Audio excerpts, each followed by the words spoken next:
ISKCON নামের একটি জঙ্গি সংগঠন। কি সংগঠন বলেন? কি নাম? কি মুখস্থ করেন? কি নাম জানেন? এর নামটা কি মিয়া? মুসলমান হয়েছেন। ইসকন সংগঠন অগ্রবাদী, হিন্দুত্ববাদী, সন্ত্রাসী একটি সংগঠন। আপনারা দেখেছেন তারা পরের পর একের পর এক আমার মুসলিম ভাই বোনদের উপর আক্রমণ করছে। কিছুদিন আগে আমাদের চট্টগ্রামের অ্যাডভোকেট সাইফুল ইসলামকে ওপেন মানুষের সামনে কুপিয়ে হত্যা করা হয়েছে।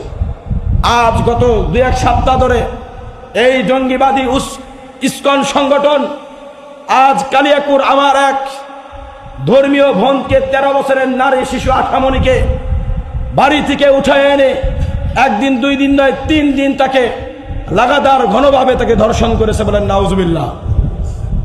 বড় দুঃখের বিষয় হয়, বড় আফসোসের বিষয় হয়, এই বাংলার জমিন থেকে যদি বৃহৎ একটি রাজনৈতিক সংগঠন আওয়ামী লীগকে নিষিদ্ধ করতে পারে এই সরকার, তাহলে তার দ্বারা এখনো জঙ্গিবাদী উগ্রবাদী সংগঠন ইসকনকে নিষিদ্ধ করা হয় না। কথা বলেন ঠিক না ঠিক?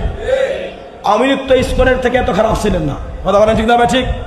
আওয়ামী লীগের রাজনীতি যদি বাংলার জমিনে নিষিদ্ধ হতে পারে, তাহলে ইসকনের সমস্ত কাজকর্ম এখনো নিষিদ্ধ কেন হয় না? আমার মতো এক মসজিদের ইমাম গাজীপুরের টঙ্গীতে ইসকন সাম্প্রদায়িক সম্পর্কে বক্তব্য দেওয়ার কারণে তাকে একদিনের মধ্যে 24 ঘন্টার মধ্যে গাজীপুর থেকে পঞ্চগড়ে নিয়ে গেছেন। ইসকনদের টার্গেট ছিল তাকে ইন্ডিয়াতে পাচার করে দিবেন, ট্রান্সফার করে দিবেন, কিন্তু পারে নাই। যেভাবে হোক দেখেন, বাংলাদেশের আমি আজকের এই বার্তা জানিয়ে দিতে চাচ্ছি প্রশাসনিককে, সরকার উপদেষ্টা থেকে সকল উপদেষ্টাদেরকে, আপনাদের বিচার ব্যবস্থার দিকে আমরা তাকিয়ে আছি। যদি আপনারা সঠিক বিচার ব্যবস্থা পালন না করুন, তাহলে এই বাংলার জনগণ তাদের আইন হাতে তুলে নেবে। কথা বলেন ঠিক না ঠিক? মোহতারাম হাজিরিন, বড় দুঃখের বিষয়, আজ বঙ্গবন্ধু শেখ মুজিবুর রহমানকে যদি গালি দেওয়া হয় 24 ঘন্টার মধ্যে তার বিচারের ব্যবস্থা বাংলার জমিনে করা হতো।